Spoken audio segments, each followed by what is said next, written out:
Shugor nakaslem jong unongsan Hima. Ka Sorkar Jylla Lyngba Menteri Rangba Conrad Sangma mentakasngi kalai potri urusan arjar arpulai kala Aiti ka Jaka panchna ka National Law University Meghalaya bat ka Meghalaya State Judicial Academy. Menteri Rangba ka Jylla Conrad Sangma ula Aiti ka Jaka show Chief Justice ka Meghalaya High Court Sanjeev Banerjee ubalong ru Chancellor ka National Law University. Ka Sorkar kala Aiti ka Jaka ka bahe kumbahan repusan Akar ka Jaka na kabenta bantay ka skulba ha mau khanu mau padang East Khasi Hills.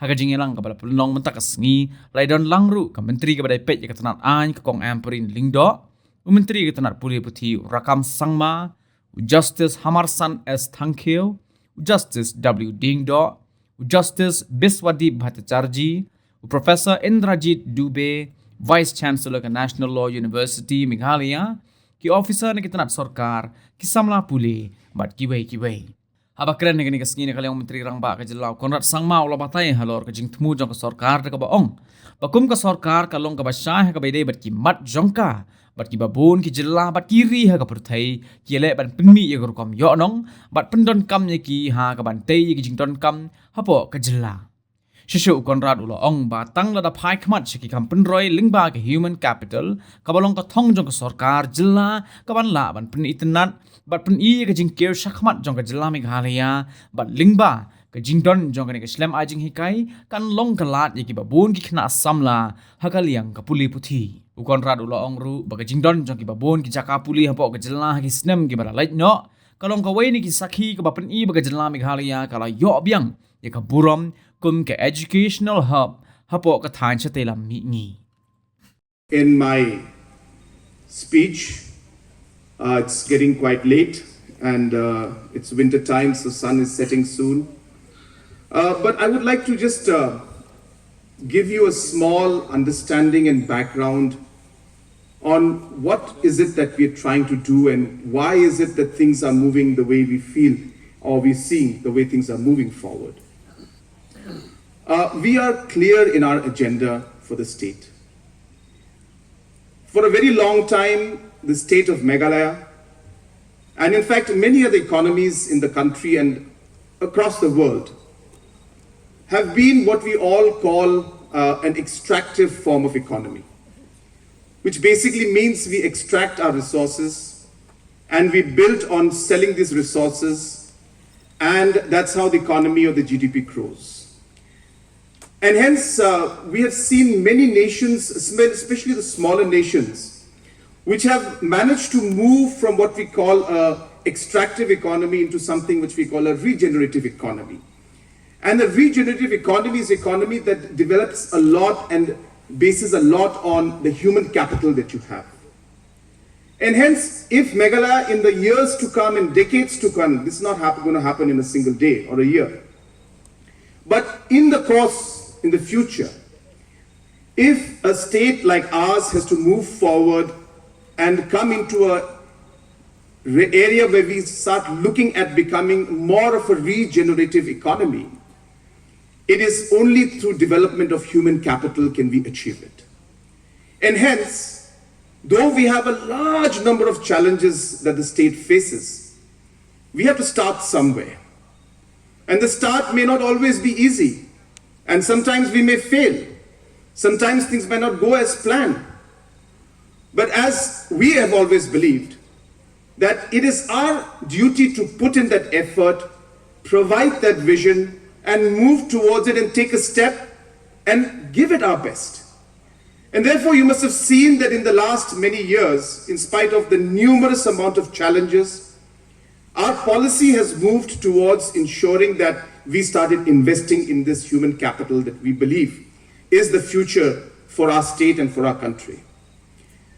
India is a young nation, and hence it is imperative that every single youth must contribute in a positive manner towards the growth of the nation.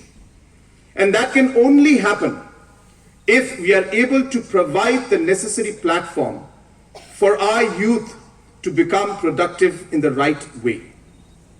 And hence, you must have heard and you must have seen, we have taken a very strong decision that we will have 3 medical colleges in our state. Something that was not heard of in the past. We have decided, and very, very strong steps are being taken as we speak to make that into a reality. It may take a couple of years or maybe 3 years for us to achieve that, but we are on track. After 50 years of having a state, we have finally come out with our state university. And can you imagine Meghalaya state, maybe one of the few states in the country, didn't have its own state university. So after 50 years, we decided we must have our own state university, and we came out with it, and we're now in the process of strengthening that aspect also. And we hope that as we move along, all the different colleges that are there in our state will affiliate to the university, and will be able to move together in order to overall improve the education system in our state. Shillong Engineering College, the first engineering college in Shillong to come up, or in Meghalaya state, I'm sorry, to come up. And that is almost on the verge of it being inaugurated. And very soon we will be having the classes begin out there also. We'll be having our first architectural college in state of Meghalaya. Again, taken 50 years, but again, we have gone in a very aggressive manner, and we have the architectural school and college also opening up very soon. We have the National Law University, which is which is functioning already, and now within a matter of few months, I don't think anybody would have imagined that we would be standing here today in such a short time and actually having the land handed over and move forward in the way that we are moving forward today. We have a large number of people's college that we have come up with, almost close to 20 plus, and we intend to keep moving forward and trying to get as many areas under the college network, because we are aware that though we have a large number of government LP schools, we lack when it comes to highest education, higher technical education, colleges, so on and so forth. So People's College is something that is one of the ways in which we are trying to fill up that gap. At the same time, we have model colleges that are coming up in some of the most remote parts of our state, which again, the academic session for that will start next year itself. And apart from all of these kind of activities happening, there is a massive push towards ensuring that we are able to skill our youth. And we have strongly felt that skilling our youth is absolutely necessary. Of course, the national education policy also mandates it, but Meghalaya is going one step forward, and we have our own skills program, and we're ensuring that we're able to reach out, not just in terms of soft skill, in terms of the hard skills, but even the soft skills that are there in terms of the confidence building and other measures. We are ensuring that we look at that aspect also. Another very strong area for ensuring that our youth are able to get the right opportunity. We have been, I think, one of the most pioneering states when it comes to entrepreneurship. We have a very, very strong entrepreneurship program under the head of Prime Meghalaya, which supports even today close to almost 3,000 plus entrepreneurs we are hand holding. And in the next 5 years' time, we are expecting that we should be touching 20,000 entrepreneurs who we will be hand holding and supporting financially through programs like CM Elevate. Now, why I'm telling you all of this is because you as the citizens, as well as the students and the faculty out here working, must understand that what is the vision and the goal with which the government and the leadership and the entire administration is working, and look at how we together can work towards making that happen. Just recently I was in Chennai, and I was speaking to one young gentleman by the name Kapil, and he's working with this organization called Kriya. I don't know if some of you have heard or not. And they're coming out with very innovative university and educational institutions, where apart from the education that they're providing, just as Mr. Indrajit Dubey had mentioned, the Vice Chancellor had mentioned, that you are looking at many projects worth about 75 lakhs, he mentioned, where you're actually working with government agencies.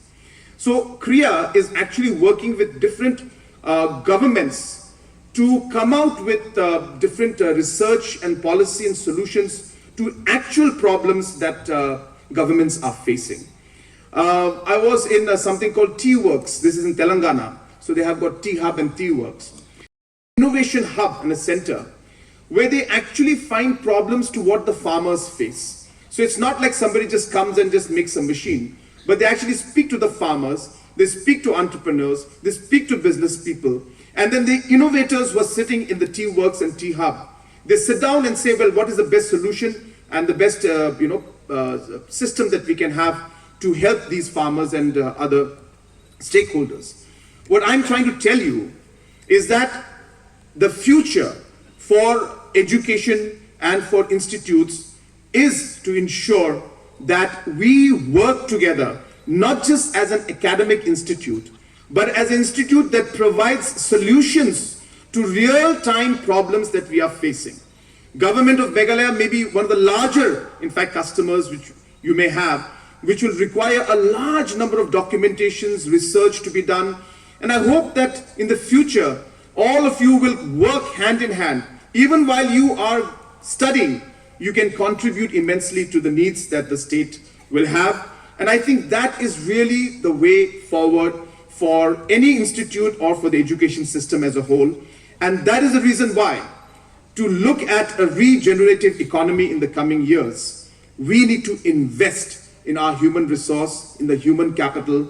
And that is the vision that is driving us today to do the things in a mission mode. We're not looking at when it will happen. We are saying within a time-bound,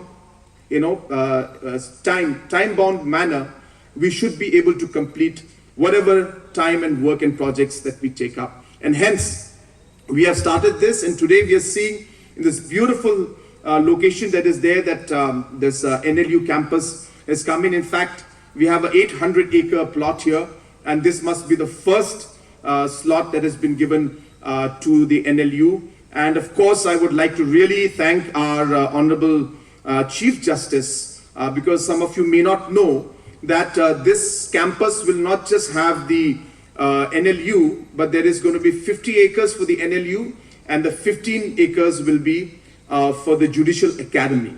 And this Judicial Academy was supposed to be in Maudiandyang, where we are proposing to come up with the new secretariat. Now, we had a small plot because we had given our lands to different organizations. So government was left with about 30 acres or 40 acres of land, which was not enough for the new secretariat. And hence what we started to do is we started to talk to everybody, negotiate, get back those lands around that area, and one of them was the Judicial Academy. And when I spoke to the Honorable Chief Justice and requested him, he very happily gave the land and said that, well, you just make sure that you compensate us back in a different location. And the best would be if you could have both the NLU and the Judicial Academy together. And hence I'm thankful to him because of their contribution and contribution of many of the other departments. We finally have 180 acres now in Maudiandyang, where the master plan for the new township has already started, and we will be having the work start in the next calendar year. I expect that by the month of March or maximum by April, we will have the work on the ground for the new road connectivity from the existing Shillong to the Maudiandyang new secretariat. We are looking at a new two-lane expressway that is going to connect straight from Shillong to our secretariat. That road construction, already the mapping has been done, all the work has been done, and very soon you'll be hearing about it. But I'm just telling you in advance, this road will be there so that you can miss out all the traffic and go straight to the secretariat. And the entire area, the work also for the construction of that will also start very soon. So that entire passion with which he has worked. A lot of people, like myself or others, we want to do things, but if the team doesn't want to do it together, it can't happen. It doesn't happen. We have many things to do, and we look for people with passion, and we look for people who really have the drive and the energy to make things happen, and we enjoy working with people like them. And therefore, I do want to put it on record that the energy level and the entire enthusiasm that we have seen in the way our Honorable Chief Justice has pushed this project, I can tell you that we owe a lot to him. All of you owe a lot to him for making this thing happen at the speed at which it has happened today. And therefore, we had just come to see this location a few days back, and I just put it into his ears. I said, well, why don't we officially hand it over? And normally somebody would take, many days to come back to me on that. But Chief Justice was prompt. He said, let's do it. And there and then, within a matter of seconds, we decided that today was the day. And here we are. And we are handing over this beautiful plot. Of course, it's a really nice plot. I see it every time and I think, wow, I think we should have had the secretariat here. But I guess it's too late for that now. But I'm sure that the future generation of students who will come here will really be blessed. And I'm sure that all of you who are here as of now, who are part of this entire process, you will look back, in 10, 15 years, 20 years, and you will, remember this day and this moment and this time and say, well, I was there when I was a student studying there. And we used to be in a small room, but look at this campus now, how it is. And we don't realize this all this time because it just looks like things are just moving. But really, you're a part and in a moment of history that you will remember, and generations to come in the future will remember. And I'm sure that with the kind of leadership we have in Mr. Indrajit Dubey and his entire team, and the way they are working aggressively and with a sense of focus, and more importantly with a sense of purpose, I'm sure that the NLU will now climb to great heights. And I can assure him and the Chancellor and all of the other students and all the stakeholders that as a government, that we are there to ensure that we give full support to NLU so that it becomes a world-class institute. This is our goal and target for every single institute that we have. Apart from all these institutes, I think you're aware, you and the other institutes will lead the way and make Shillong and make Meghalaya once again come into the educational map of the country. With these few words, I once again thank our Honorable Chief Justice. Around the beginning of this year, we had just formed a search committee. I had assumed the extraordinary powers that the Act provided for its Chancellor to set up the National Law University. And we had just issued an advertisement hoping we'd get some good talent for the Vice Chancellor's post. We had around 49 applications. We are grateful to Professor Chakraborty of NUJS, who helped us to evaluate with cogent parameters, and we whittled down the number of applications to about 13, and we called probably 9 or 10 for interviews conducted extensively over 2 days. This was early in January, when we still didn't know where the campus would be, where the students would come from, or whether we'd be able to set it up in course of the year at all. I am Shillong for quickly vacating the Mayurbhanj house, the Mayurbhanj palace, and allowing us to get in to renovate it within time. The core team at that time was the Registrar General, the now Joint Secretary in the Law Department. We of course had the Secretary in the Law Department helping us because of his other commitments also, but on the ground, the two of them, and with me driving them, with what in my hand I don't remember, that we went scouting around.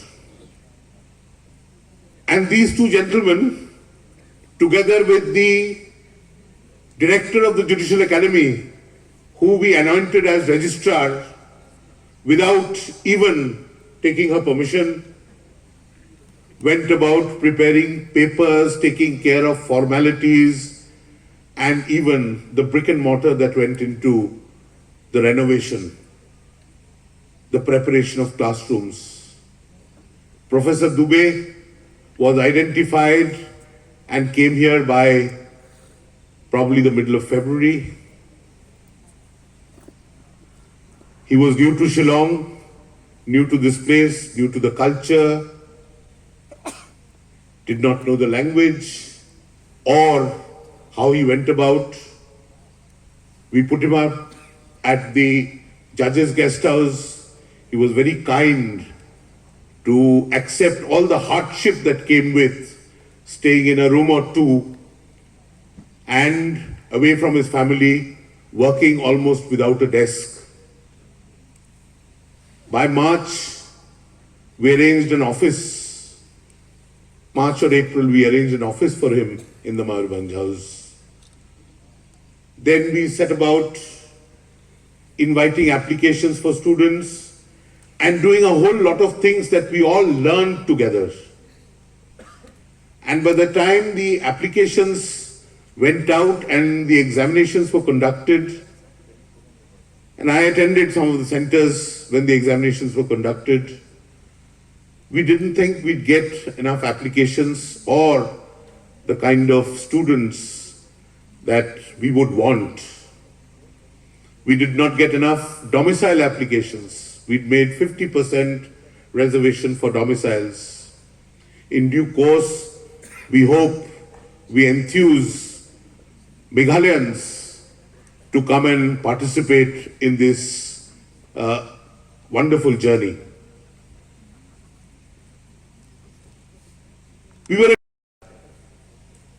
The Chief Minister said he will be there because he was really keen that this happened.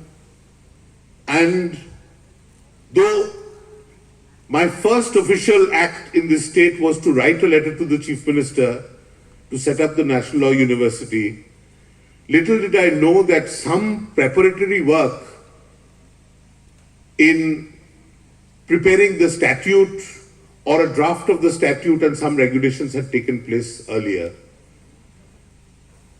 All of the real work started towards the end of June, when again the IAM vacated their hostels, and I remember some of my members of the registry and of the Judicial Academy actually helped remove dirt and grime to make the hostels ready. And I hope, students, you find the hostels welcome enough by the time that you arrived. There were several amenities that we provided, which we know that even the best institutions do not. We wanted to create an atmosphere where it would be conducive to learning and discovering, rather than being taught by rote or being fed or being forced. It's your choice.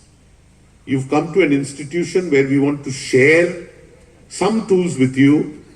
Most of the information now is available on the net. You don't need professors to teach you anymore. But there are certain tools that we provide. There are certain methods that we teach you, and the rest is up to you. I've gone to the National Law University on several occasions thereafter, including in shorts on several Sundays, and found several others, including the Vice Chancellor, also in shorts, or maybe in his jeans, and the unkempt hair that he, is kind of his USP. And several students milling around talking about Shillong, the traffic, and encouragingly enough, how do we make things better? And once I got that message, I thought, and I would share it with the Chief Minister, that our task is done. it's for them to carry it forward.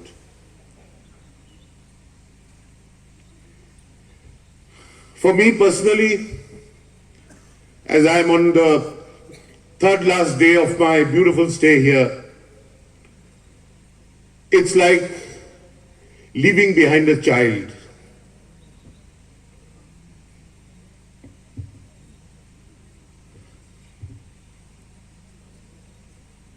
I hope all of you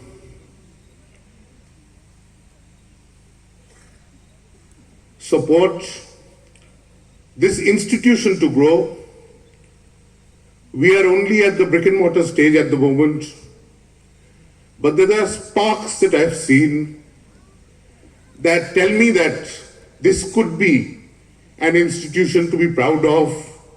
This could be something which Meghalaya can showcase, not to the rest of the country, but even to the in the international arena.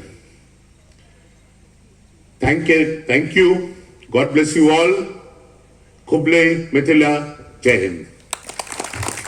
Unique in the country, that is Master of Science in Policy Science Analytics. I think this will be the first of its kind in the country on these particular measures, and we are planning to induct around 120 students in the coming days. We are also working on the strategies and foresight so that over the years we can really be a very sustainable university. The bedrock of this university lies in the research orientation, cutting edge and socially relevant courses, personalized learning, and community engagement. Universities, after all, not merely factories of workforce productions, they are catalysts for the social upliftment. They play a crucial role in enhancing the good governance through the rigorous research and through leadership. We have a strategic vision in place, aspiring to host 6,000 students and 300 faculty members over the next decades. This includes those who may connect us remotely from any corner of the globe. We are committed to the financial inclusivity and sustainability. Our infrastructure will be minimalistic yet effective, designed with the acute awareness of ecological balance. Technology will be driven our operation, making us nimble and responsive to the ever-changing academic landscape. We are also committed to lifelong learning, constantly providing the opportunity to reskill and upskill in this fast-paced world.